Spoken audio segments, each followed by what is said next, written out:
ಆಕಾಶವಾಣಿ ಪ್ರದೇಶ ಸಮಾಚಾರ ಓದುತ್ತಿರುವವರು ಹರ್ಷವರ್ಧನ್ ಶೀಲ್ವಂತ್. ಪ್ರಸಾರ ಭಾರತೀಯ ಆಕಾಶವಾಣಿ ಭದ್ರಾವತಿ ಕೇಂದ್ರದ 10 ಕಿಲೋವ್ಯಾಟ್ ಪ್ರೇಷಕದ ಉದ್ಘಾಟನಾ ಸಮಾರಂಭ ಇಂದು ಮಧ್ಯಾಹ್ನ 12:30ಕ್ಕೆ ಶಿವಮೊಗ್ಗದ ವಿದ್ಯಾನಗರದಲ್ಲಿ ನಡೆಯಲಿದೆ. ಕೇಂದ್ರ ಮಾಹಿತಿ ಮತ್ತು ಪ್ರಸಾರ ಸಚಿವಾಲಯದ ರಾಜ್ಯ ಖಾತೆ ಸಚಿವ ಎಲ್. ಮುರುಗನ್ ಮುಖ್ಯ ಅತಿಥಿಗಳಾಗಿ ಪಾಲ್ಗೊಂಡು ಪ್ರೇಷಕವನ್ನು ಉದ್ಘಾಟಿಸಲಿದ್ದಾರೆ ಎಂದು ದಕ್ಷಿಣ ವಲಯದ ಆಕಾಶವಾಣಿ ಪ್ರಸಾರ ಕಾರ್ಯಾಚರಣೆ ಅಪರ ಮಹಾನಿರ್ದೇಶಕಿ ಗೀತಾರಾಣಿ ತಿಳಿಸಿದ್ದಾರೆ.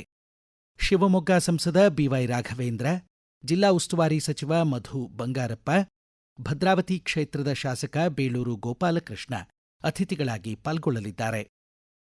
ಫಿಟ್ ಇಂಡಿಯಾ ಖೇಲೋ ಇಂಡಿಯಾ ಉಪಕ್ರಮದಡಿ ಕೇಂದ್ರ ಸರ್ಕಾರ ಆಯೋಜಿಸಿರುವ ಸಂಸದರ ಕ್ರೀಡಾ ಮಹೋತ್ಸವದ ಧಾರವಾಡ ಲೋಕಸಭಾ ಕ್ಷೇತ್ರದ ಅಂತಿಮ ಹಂತದ ಸಂಸದರ ಟ್ರೋಫಿ ಪಂದ್ಯಾವಳಿ ಇಂದು ಹಾಗೂ ನಾಳೆ ನಡೆಯಲಿದೆ. ಧಾರವಾಡದ ಕರ್ನಾಟಕ ಮಹಾವಿದ್ಯಾಲಯ ಕೆಸಿಡಿ ಕ್ರೀಡಾಂಗಣದಲ್ಲಿ ಇಂದು ಬೆಳಗ್ಗೆ ಶ್ರೀ ಮುರುಘಾ ಮಠದ ಮಲ್ಲಿಕಾರ್ಜುನ ಸ್ವಾಮೀಜಿ ಚಾಲನೆ ನೀಡಿದರು. ಹುಬ್ಬಳ್ಳಿ ಧಾರವಾಡ ಮಹಾನಗರ ಪಾಲಿಕೆ ಮಹಾಪೌರರಾದ ಜ್ಯೋತಿ ಪಾಟೀಲ್, ಉಪಮಹಾಪೌರರಾದ ಸಂತೋಷ್ ಚವ್ಹಾಣ್ ಸೇರಿದಂತೆ ಅನೇಕರು ಪಾಲ್ಗೊಂಡಿದ್ದರು.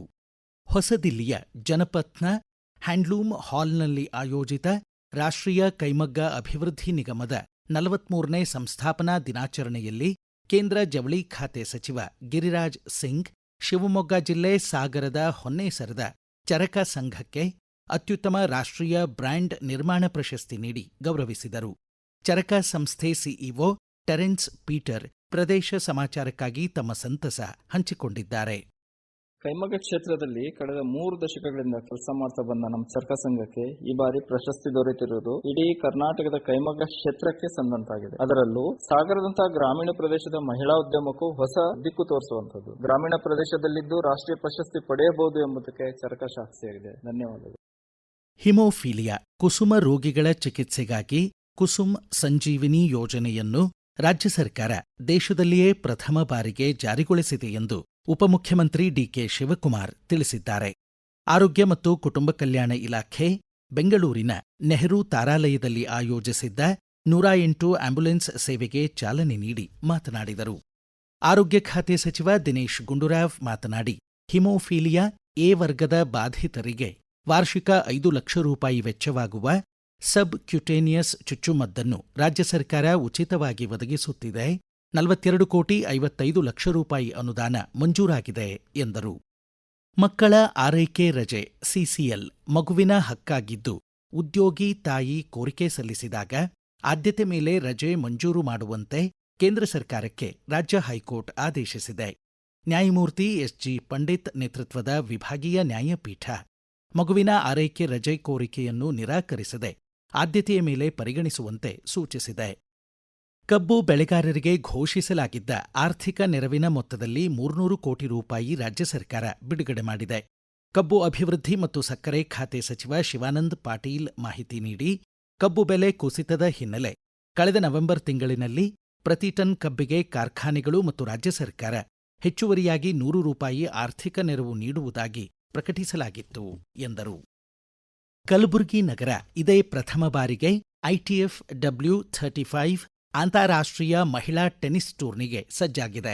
ಮಾರ್ಚ್ 1ರಿಂದ 8ರವರೆಗೆ ಕಲಬುರಗಿಯ ಚಂದ್ರಶೇಖರ್ ಪಾಟೀಲ್ ಕ್ರೀಡಾಂಗಣದಲ್ಲಿ ಪಂದ್ಯಾವಳಿಗಳು ನಡೆಯಲಿವೆ. ಮೊದಲು 32 ಆಟಗಾರ್ತಿಯರ ಅರ್ಹತಾ ಪಂದ್ಯಾವಳಿ ನಡೆಯಲಿದೆ.